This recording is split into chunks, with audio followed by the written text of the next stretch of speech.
Muchas gracias y bueno, buenas noches a todos. Espero pues que la charla sea de interés del público y al final pues tendremos una ronda de preguntas, caso surja alguna duda que pueda resolverles. Muy bien. ¿Está todo correcto? Sí, se puede ver la pantalla también. ¿Perdón? Sí se puede ver la pantalla también, así que todo está correcto. Perfecto. Bueno, como ya saben, mi nombre es Freddy Marín. Mi tema del que voy a hablar hoy día es un poco de la influencia, específicamente de lipídios y proteínas, del secretoma de biofilms de Candida albicans en células displásicas y tumorales de la cavidad oral. Entonces, vamos a dar una pequeña introducción para entender un poco de qué se trata el trabajo. Entonces, creo que muchos de aquí ya son un poco conscientes de lo que es Cándida, Candida albicans, ¿no? Que son hongos que son patógenos oportunistas, que ellos normalmente están ya en personas saludables. Normalmente se cree que aproximadamente un 57% de la población, mismo estando saludable, pues se encuentra dentro de la microbiota normal, la Cándida albicans. Sin embargo, se observa que cuando los pacientes, o en este caso a las personas que sufren de candidiosis, tienen algún desbalance o algún problema sobre todo lo que es la salud normal, eh, empieza a desarrollar ciertas enfermedades que pueden ser o no recurrentes, que es lo que más normalmente se estudia con respecto a cándida. Sin embargo, también se lo ha visto en otros procesos, que es como el del cáncer, que es lo que vamos a discutir hoy. Cabe recalcar una capacidad muy importante de Candida albicans, que es esta habilidad de cambiar de morfología. Es decir, puede estar tanto en su forma de levadura, como la vemos en la fotografía, pero puede hacer una transición a hifa, en la cual se encuentra mayoritariamente presente cuando tenemos procesos infecciosos. Bueno, hay siempre que recordar ciertas características de Candida albicans. En primer lugar, que cada infección funciona de diferente manera, es decir, va a expresar diferentes tipos de características, diferentes tipos de proteínas, diferentes tipos de componentes que van a depender obviamente del paciente y de cómo éste interactúa con la enfermedad, en este caso con la infección de Cándida. Otra característica importante que le dan esta habilidad de cambiar de morfología es la adherencia. Esta adherencia es muy importante porque gracias a esta, pues la cándida puede tanto quebrar tejidos como tener un soporte, ya sea en superficies externas al cuerpo, como pueden ser prótesis dentarias, como pueden ser catéteres y otro tipo de superficies, así como también pues en tejidos perjudicados por la cándida. Y hay un término en específico que me gustaría hacer énfasis, que es esta matriz extracelular. Nosotros llamamos matriz extracelular a todo este componente de carbohidratos, proteínas, lipídios y otras moléculas que Cándida forma alrededor de ella en el momento de la infección o en un crecimiento que nosotros denominamos de biofilm o biopelícula. En este caso, esto es muy importante porque, como comenté con el título, nuestra intención era estudiar exactamente estas proteínas, estos lípidos que están en esta zona de la matriz extracelular que Cándida produce, que Cándida es con lo que interactúa con el proceso de infección, que nos va a ser muy interesante para poder entender cómo es su relación o cómo esta se relaciona con posibles células cancerígenas. Entonces, esta matriz extracelular no es fija, no es que siempre va a producir el mismo tipo de componentes, el mismo tipo de moléculas.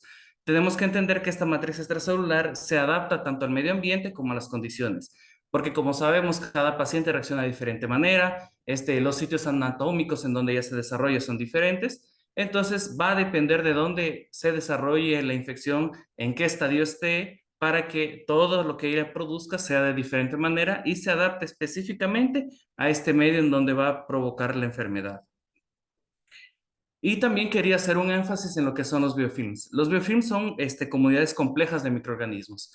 Creo que cuando todos pensamos en microorganismos, normalmente pensamos en las formas planctónicas o libres de estos. Entonces están las bacterias totalmente en una solución o en diferentes formas, pero muchos de estos microorganismos tienden a juntarse y a formar estas comunidades. Y estas comunidades son muy importantes debido a que cuando ellas interactúan entre sí y con el medio ambiente, pueden empezar a aumentar ciertas características de ellas que les permiten comportarse de una manera diferente, aumentando eso la resistencia a antibióticos en general, al igual que a ciertos tratamientos. Y esto, cuando ellos tienen este tipo de agrupamiento en comunidades, esto también cambia completamente los genes que son expresados, el tipo de lipídios o proteínas que son producidos, o la concentración de otras moléculas como el oxígeno, como el agua, que van a modificarse dependiendo de cómo se desarrolle o no el biofilm. Hay ciertos microorganismos de interés médico que ya se estudian en forma de biofilm, básicamente por esta importancia y por este cambio sobre la respuesta hacia los antibióticos. Algunos ejemplos de estos son Klebsiella pneumoniae y Pseudomonas aeruginosa, que ya se ha visto inclusive que pueden desarrollar biofilmes conjuntos de los dos microorganismos juntos y que eso obviamente empeora mucho el cuadro clínico de un paciente. También se ha visto algunos tipos de otros microorganismos que interactúan, como Staphylococcus aureus, Pseudomonas aeruginosa, e inclusive se ha visto ya ciertas comunidades formadas por bacterias y hongos. Aquí en un gráfico quiero demostrar más o menos cómo se da este proceso de biofilm. Entonces, como ustedes pueden ver aquí, vemos en puntos negros las bacterias que están formando este biofilme y toda esta masa marrón que lo rodea es toda esta matriz extracelular que yo comentaba en el slide anterior. Entonces, como podemos ver, nosotros tenemos que ser conscientes que cuando se desarrollan estas biopelículas no son completamente lineares o no son completamente homogéneas en toda su formación. Al contrario, presentan ciertos tipos de orificios, ciertos tipos de lugares de mayor desarrollo, de menor desarrollo, y esto va a cambiar la cantidad de nutrientes u oxígeno que va a poder entrar en las diversas capas de esta biopelícula. Por lo tanto, el microorganismo tiene que adaptarse a estas condiciones, tiene que comunicarse con los demás para que de esa manera puedan tener una respuesta como comunidad ante todo el medio ambiente que es muy cambiante.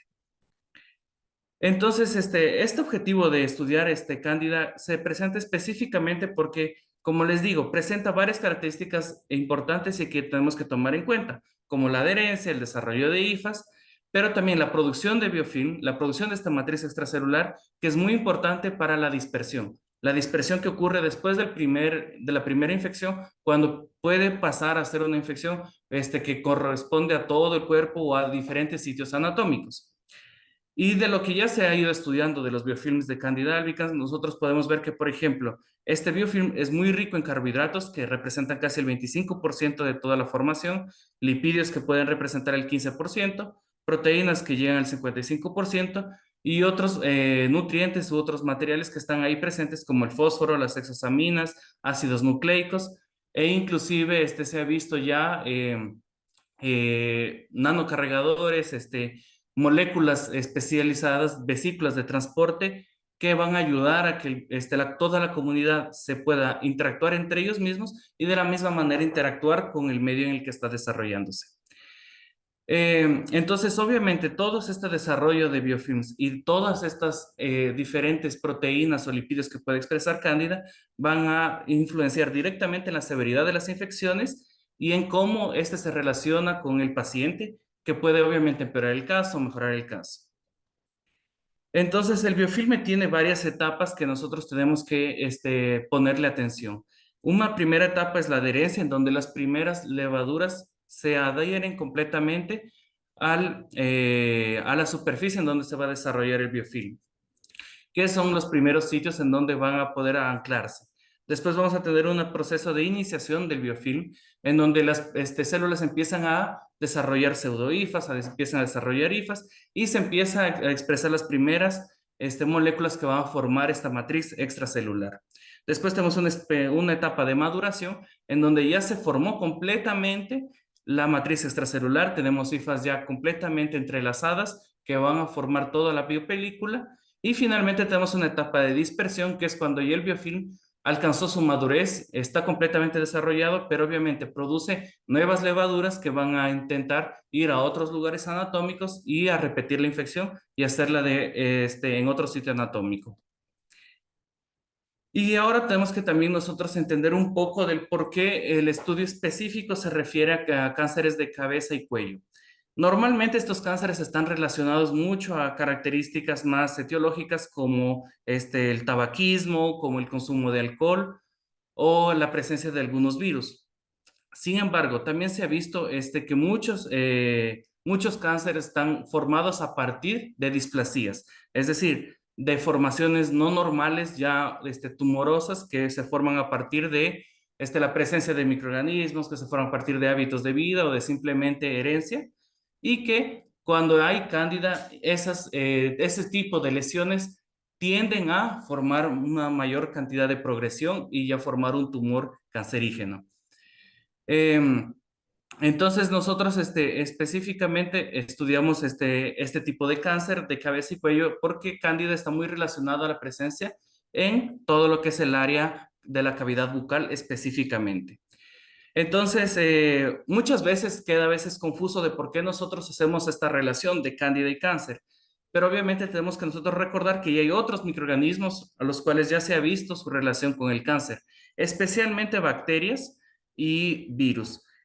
Bacterias como el Helicobacter pylori, que creo que todo el mundo ha escuchado relacionado con el cáncer gástrico, pero sin embargo tenemos otras como Fusobacterium nucleatum, Poriformonas gingivalis, que específicamente se han hecho estudios que revelan que ellos producen toxinas que son oncogénicas, es decir, producen toxinas que ya atacan directamente ciertos procesos en la célula y que pueden tornar mucho más fácil que ellas vuelvan a ser tumorales.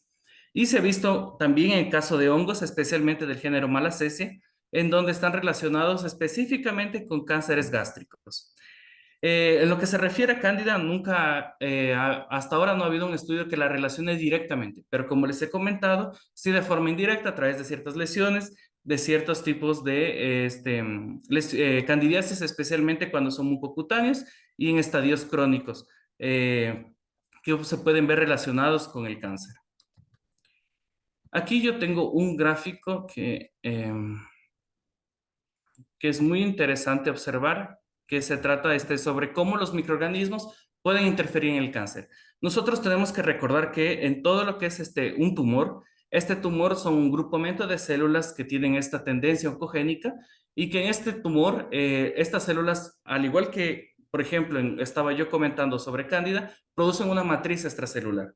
Y esta matriz extracelular también interactúa tanto con los microorganismos como con las células a su alrededor.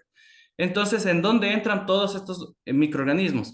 Estos microorganismos entran pudiendo perjudicar el aumento de la mutagénesis, es decir, producen ciertos tipos de toxinas o ciertos tipos de moléculas que aumentan la posibilidad de que estas células desarrollen mutagénesis, desarrollen mutaciones diferentes a las que ya tienen, aumentando aún más la proliferación o la sobrevivencia de este tipo de tumor.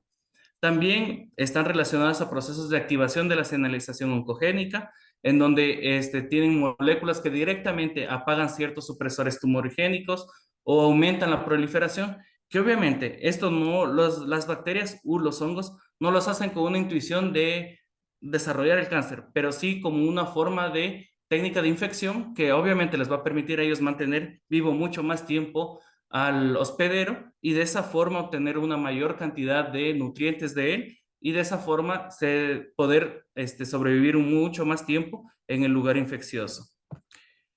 Pero, y finalmente también tenemos la modelación del sistema inmune. Y esta parte es muy importante. Muchas de estas bacterias u hongos, cuando se relacionan con un proceso infeccioso, van a producir citocinas, van a producir moléculas de defensa. Estas moléculas de defensa o estas citocinas muchas veces están relacionadas con procesos de inflamación. Los procesos de inflamación en el cuerpo humano están muy relacionados con los procesos de producción de proliferación o de apoptosis. Cuando tienes tú una cierta interrupción de estos procesos, obviamente empieza la proliferación desmedida y la producción o el aumento de los tumores. Entonces, por eso esta modulación del sistema inmune es tan importante de ser estudiada en la interacción como tal de las bacterias y los hongos con los tumores.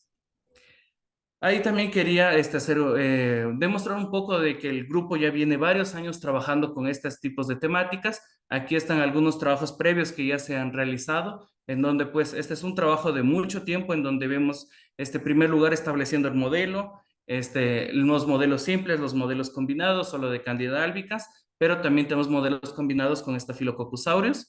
Y de igual manera, ciertos estudios ya de los biofilmes, de cómo ellos responden, e inclusive tenemos un primer estudio ya en donde podemos ver cómo se comportan ciertos protooncogenes y cómo cambia la expresión de los genes en el ciclo celular mediante la interacción ya de estos microorganismos.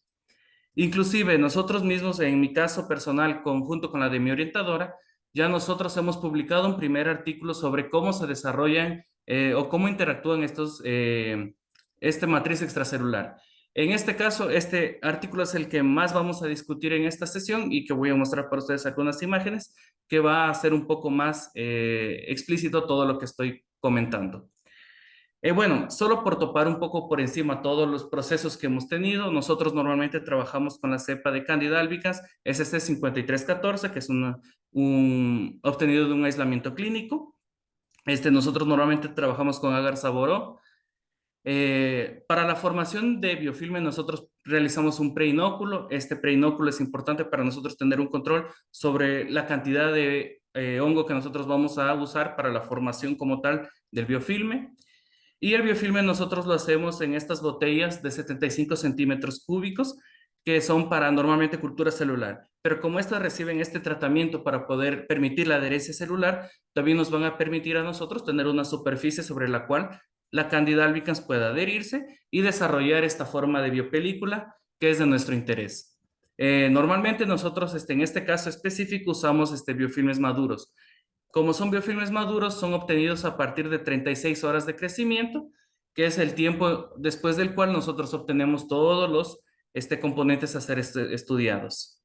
Y para esto simplemente soltamos el biofilme, realizamos un filtro para poder separar todo lo que es la masa, la biomasa de la Candida albicans de lo que es la matriz extracelular y de esa forma poder estudiar simplemente la matriz extracelular.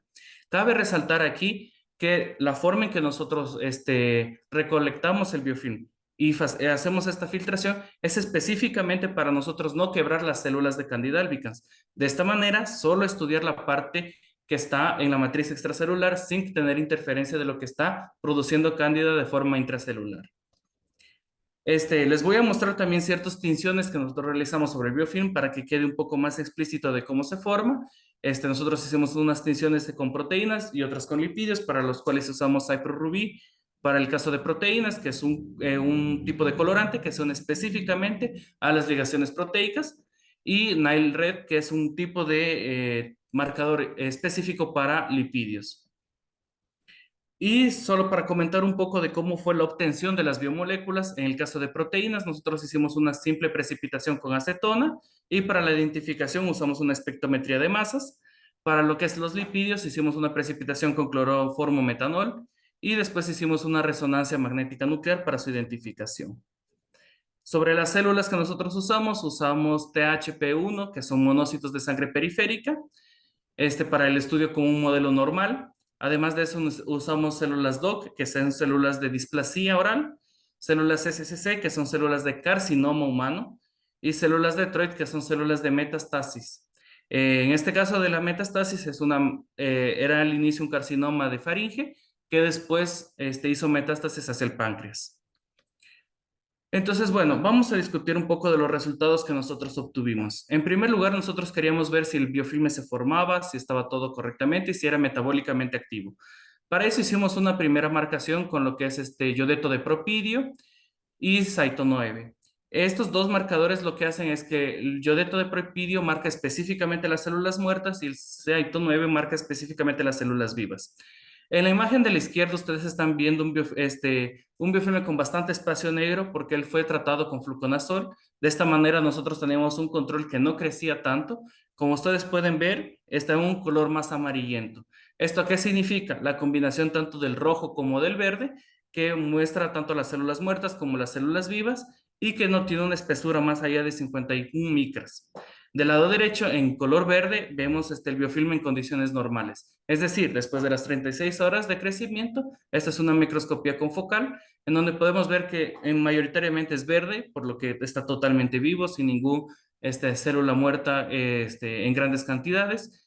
Y además de eso, vemos que el biofilme nosotros tuvimos un espesor de 121 micrómetros. Este es un espesor bastante grueso para lo que se considera, para lo que se considera un biofilm y que es interesante porque eso significa que nosotros vamos a tener bastante material extracelular sobre el cual trabajar.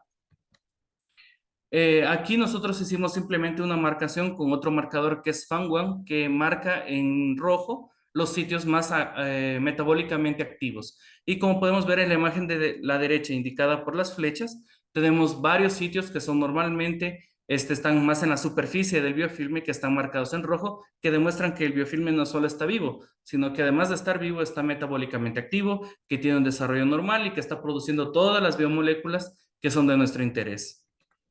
Como les comenté, hicimos luego una marcación con proteínas, en este caso de CyproRuby.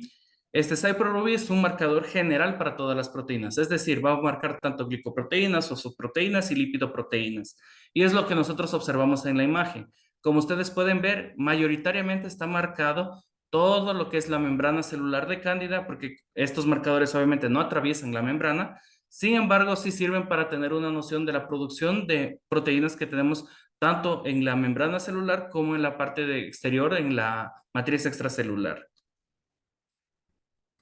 Tenemos que recordar que en promedio ya se han hecho ciertos cálculos, que el 57% de estas proteínas que son secretadas por Candida albicans son proteínas de pared celular, que es como lo que vimos en la imagen, mayoritariamente lo que está marcado es la pared celular, y que obviamente tenemos que recordar, como ya les he comentado antes, que toda la expresión de estas biomoléculas en lo que es biofilmes dependen de factores ambientales, como pueden ser el pH, los nutrientes, la presencia o ausencia de CO2, de oxígeno y la temperatura de crecimiento. Además de eso, como les expliqué, habíamos hecho una cuantificación de cuánto habíamos nosotros obtenido y ciertas características de estas proteínas. Entonces, en promedio, nosotros conseguimos extraer 48,8 microgramos de proteínas por mililitro de biofilme. Y además de esto, es interesante porque yo sé que muchas personas se han trabajado aquí con proteínas, normalmente no se hace una extracción con acetona. En el hecho de que nosotros lo hayamos hecho con acetona es para mantener la actividad proteica, porque para nosotros era importante no desnaturar las proteínas para que ellas puedan obviamente tener el efecto sobre las células, que era lo que a nosotros nos interesaba conocer. Entonces, por eso también medimos una actividad de las proteínas que estuvieran en este pool de proteínas y vimos que a la hora de nosotros testear ya teníamos una actividad en media de 1696, pero que después de 24 horas esta también se mantenía. Inclusive vimos un aumento de la actividad, demostrando efectivamente que las proteínas no estaban denaturadas, al contrario, continuaban funcionando y que pues teníamos una actividad registrada hasta por 24 horas después del descongelamiento. Después, como les comenté, hicimos una identificación de estas proteínas. Entonces, para esto usamos una espectrometría de masas. Gracias a la espectrometría, nosotros identificamos un total de 114 proteínas. De estas 114 proteínas, una proteína no, fue el resultado de una proteína no identificada previamente. En esta condición específica cabe resaltar, y 7 proteínas no caracterizadas. Todo esto en bases baseados en UniProt, que es una base de datos de proteínas. Así como lo hicimos con las proteínas, también repetimos el mismo proceso para los lipídios. Entonces, en este caso, ustedes están viendo las microscopías confocales con Nile-Red. En la imagen A, ustedes están viendo una marcación en amarillo. El Nile-Red es un tipo de marcador que lo que hace es que cuando está en una región mucho más neutra, queda de un color amarillo. Cuando está en una región mucho más polar, está en una versión roja. Entonces, lo que están viendo ustedes aquí es exactamente el mismo biofilme, solo que en la imagen de la izquierda están marcados los biofilmes de características neutras, y en la imagen de la derecha en color rojo los lipídios de característica polar. Entonces, como podemos ver, hay una riqueza de lipídios muy grande, están presentes en varios sitios, pero cuando nosotros hicimos la sobreposición de las imágenes para ver ciertos sitios en común, observamos sitios en donde había unas marcas mucho más acentuadas de lipídios neutros, que es lo que nosotros marcamos aquí en la imagen de la derecha, mediante unas flechas blancas, que son estos sitios donde son mucho más presentes los lipídios neutros. Estos sitios normalmente se los conoce como lipid droplets o vesículas de lipídios. En estas vesículas de lipídios normalmente se usan, bueno, las comunidades, en este caso de Candida albicans en el biofilme, las usan para transporte ya sea de proteínas, de lipídios, de ácidos nucleicos, y para nosotros fue muy interesante ver esto porque esto demuestra que, por ejemplo, cuando nosotros estamos evaluando un proceso tumoral o un proceso de infección, este tipo de vesículas son las que van a permitir en este caso al hongo, transportar todos los componentes que ellos necesitan para poder interactuar con las células del hospedero y obviamente hacer los procesos infecciosos que sean necesarios. Entonces, por esa razón, estas vesículas fueron muy importantes nosotros haberlas observado y que pues obviamente ya habían sido reportadas, sin embargo, no con una imagen de esta calidad. Efectivamente, de la misma manera, realizamos una extracción, cuantificación e identificación de los lipídios, en donde en promedio obtuvimos 3,5 miligramos de lipídios por mililitro de biofilme. Y mediante la resonancia magnética nuclear, nosotros identificamos tres clases de lipídios principales. El fosfatidilinositol, que es un lípido neutro, que normalmente se encuentra muy presente en paredes celulares. La fosfatidilcolina y el fosfatidilglicerol, que son lipídios polares y que son muy importantes en procesos de biosíntesis de otro tipo de fosfolipídios, así como en la formación y en la estabilidad de la membrana celular. Como ustedes saben, nosotros tenemos, los hongos también tienen una membrana en forma de bicamada lipídica, entonces todos estos fosfolipídios son muy importantes para la formación de estos tipos de membranas. Aquí simplemente una imagen de cómo nosotros realizamos la identificación de estos lipídios. Entonces, como les expliqué, habíamos hecho nosotros mediante una resonancia magnética nuclear. Aquí están viendo el resultado de este espectrograma y de esta forma nosotros mediante los picos pudimos identificar las diferentes estructuras que van a diferenciar a cada uno de los lipídios. Entonces, de esta manera nosotros pudimos identificar las clases generales de los lipídios que estaban en nuestra muestra. Y bueno, como les había contado, el fosfatidilinositol está muy presente en lo que son biofilmes, está relacionado con funciones de adhesión y en la formación de estas lipid drops o lipid droplets que les había comentado antes. El fosfatidilglicerol está muy relacionado con la integridad de la pared celular e inclusive la ruta de biosíntesis de este lípido en específico es uno de los targets específicos de muchos antifúngicos. Entonces, muchos antifúngicos que atacan a Cándida normalmente impiden la formación de fosfatidilglicerol. Entonces, por eso era importante y fue muy interesante para nosotros detectarlo. Y la fosfatidilcolina es un precursor de fosfatidilglicerol y además de fosfatidilcerina. Fosfatidilcerina también es un fosfolipídio muy presente en lo que es la pared celular. Entonces, una vez que nosotros realizamos esta identificación de todo lo que nosotros tenemos en nuestra muestra, una cuantificación, pasamos a los test celulares. En este caso les voy a mostrar los resultados de la parte de los lipídios. Entonces, en un primer momento hicimos un test para ver si es que los lipídios por sí solos eran o no, presentaban cierto tipo de citotoxicidad a las células. Entonces, aquí ustedes están viendo los gráficos de estos resultados. En el eje Y está la viabilidad celular y aquí pueden ver que nosotros probamos dos concentraciones diferentes, al 2% del volumen total y al 1% del volumen total. En la primera imagen ustedes ven el resultado de la viabilidad celular en la célula normal, la TAGP1, que es un monócito periférico. Y como ustedes pueden ver, no hay ninguna diferencia estadística. Es decir, los lipídios de Cándida no afectan ni negativa ni positivamente a las células. Algo que ya esperábamos porque normalmente los lipídios no son una molécula tóxica. Sin embargo, ya en la primera célula que no era normal, que es en el caso de esta de una displasia, vemos que en la de mayor concentración hay una mayor viabilidad celular comparada con el control. Es decir, que las células en el caso específico a la concentración de 2% proliferaban aún más que las células normales, en condiciones normales. Vimos este mismo comportamiento repetirse para las células de carcinoma, en donde ya no solo fue la concentración más alta, pero también la concentración baja de 1% promovía esta proliferación. Y para las células metastásicas también lo vimos, pero en menor medida.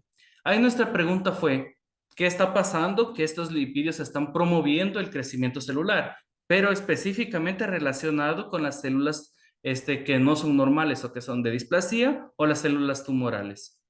Entonces empezamos a realizar algunos ensayos. Entonces uno de los primeros ensayos que hicimos fue la misma marcación de Nail-Red que habíamos realizado para el biofilm, la realizamos ahora para las células. En este caso estamos viendo las células de displasia. En las células de displasia observamos que las condiciones, estas son las células, en la imagen A están las células en condición normal, en una condición de control. En la figura B están en una condición con etanol, que fue el solvente que nosotros usamos para poder suspender los lipídios, que como ven, ya hay ciertos puntos amarillos en las células que demuestran cierta concentración de lipídios. Sin embargo, cuando añadimos nosotros la concentración al 2%, vemos en la imagen C, ya marcada por las flechas blancas, lugares en donde se producieron una cantidad muy grande de estas lipid droplets, de estas vesículas de lipídios, y normalmente estaban de forma intracelular. Es decir, que las células estaban internalizando estos lipídios. Y esto fue algo muy interesante porque nosotros no pensamos que las células iban a internalizar estos lipídios. Y ahí nos hicimos la pregunta, ¿será que para las demás células es igual? Y repetimos el mismo ensayo para las células de carcinoma. Y como ustedes pueden ver en la imagen, tenemos resultados similares. En la imagen control, obviamente, como son células de carcinoma, presentan ya ciertos vesículas de lipídios. Ahí la pregunta es, ¿por qué esta célula presenta y la anterior no? Las células tumorales, nosotros tenemos que recordar que tienen altas tasas de proliferación. Como ellas tienen altas tasas de proliferación, van a necesitar de una mayor cantidad de biomoléculas, entre ellas los fosfolipídios, que como les comenté forman parte de la membrana celular. Por lo tanto, ya normalmente las células cancerígenas tienen ciertos lipid droplets, pero como podemos ver en la imagen C, cuando añadimos los lipídios de Cándida, estos lipid droplets aumentan una cantidad mucho mayor, demostrando que realmente las células estaban internalizando estos lipídios. Y lo mismo observamos para las células metastásicas.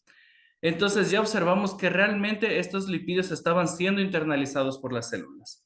Ahí surgió una pregunta que nos hicimos, fue, muy bien, sabemos que las células que están tumorales están internalizando los lipídios y gracias a eso están teniendo un proceso mayor de proliferación. Ahora, ¿será que esto impide o tienen algún efecto sobre los antitumorales? Entonces, de la misma manera realizamos ensayos con antitumorales. En este caso usamos nosotros específicamente camptotecina. Camptotecina es muy usado como primera línea, un antitumoral de primera línea para el tratamiento de cáncer de cabeza y cuello. Entonces, por eso escogimos este tipo de molécula para ser testeada. Y aquí ustedes están viendo en el caso de la displasia cómo influenció eso en las células. Entonces vamos a tener una célula control, la cual no está expuesta a camptotecina, que es la primera barra. Luego la siguiente barra son con los lipídios al 2%, que como habíamos visto ya en la anterior imagen, aumenta la proliferación. Vemos una tercera barra, la cual es la combinación de la presencia de lipídios 2% y la camptotecina. Y vemos que la célula tiene el mismo crecimiento que una célula en estadio de control. Es decir, aun cuando está con el antitumoral, la célula no está respondiendo al antitumoral. Y vemos que cuando solo tenemos el antitumoral, que es en el caso de la última barra, obviamente tenemos una baja del crecimiento de aproximadamente al 70%, es decir, una baja del 30% de la proliferación celular. Es decir, los lipídios que están siendo internalizados están de cierta manera impidiendo la actividad del antitumoral.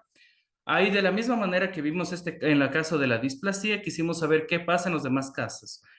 En el caso del carcinoma, vemos inclusive un resultado aún más interesante, porque en el caso de donde está de la tercera barra, en donde está el lipidio al 2% y la camptotecina juntos, vemos ya no solo que mantiene, no muere con el antitumoral, sino que al contrario, tiene el mismo padrón que tiene la célula solo expuesta a los lipídios. Es decir, no solo evitó el efecto del antitumoral, sino que aún así pudo mantener la proliferación aumentada que lo provocan los lipídios. Esto fue muy interesante para nosotros porque obviamente no esperábamos este tipo de comportamiento de una célula tumoral. Y ahí hicimos lo mismo para una célula metastásica y vimos que ocurría, pero en menor grado. Entonces hay cierta diferencia, la protege de cierta manera, pero esta mitigación del efecto no es tan abrupta como la habíamos visto en las otras células, en el caso de la displasia y en el caso del carcinoma. Entonces ahí empezamos ya a tener ciertos resultados interesantes, que es como que, por ejemplo, este efecto de los lipídios de Candida albicans, específicamente las células, estará muy relacionado al fenotipo celular. Es decir, depende de cada célula, de qué tipo de genes expresa esa célula, de qué estadio está esa célula, qué tan alto o bajo sea la tasa de proliferación, lo cual es muy importante. Y ahí nos preguntamos si es que ya ha habido casos de resistencia a este antitumoral. Y nos dimos cuenta que la mayoría de células que tienen resistencia al antitumoral normalmente es porque ellos producen muchas moléculas con características hidrofóbicas. Entonces, como el antitumoral también tiene estas características, obviamente el antitumoral deja de interactuar con la célula. Ahí nosotros pensábamos, muy bien, ¿será posible que los lipídios de Cándida, como están en el medio celular, simplemente estén impidiendo que el antitumoral entre en la célula y no sea un efecto como tal que la célula está protegiéndose? Entonces, para eso hicimos unas primeras imágenes en campo claro, en donde ustedes están viendo aquí simplemente las células en campo claro.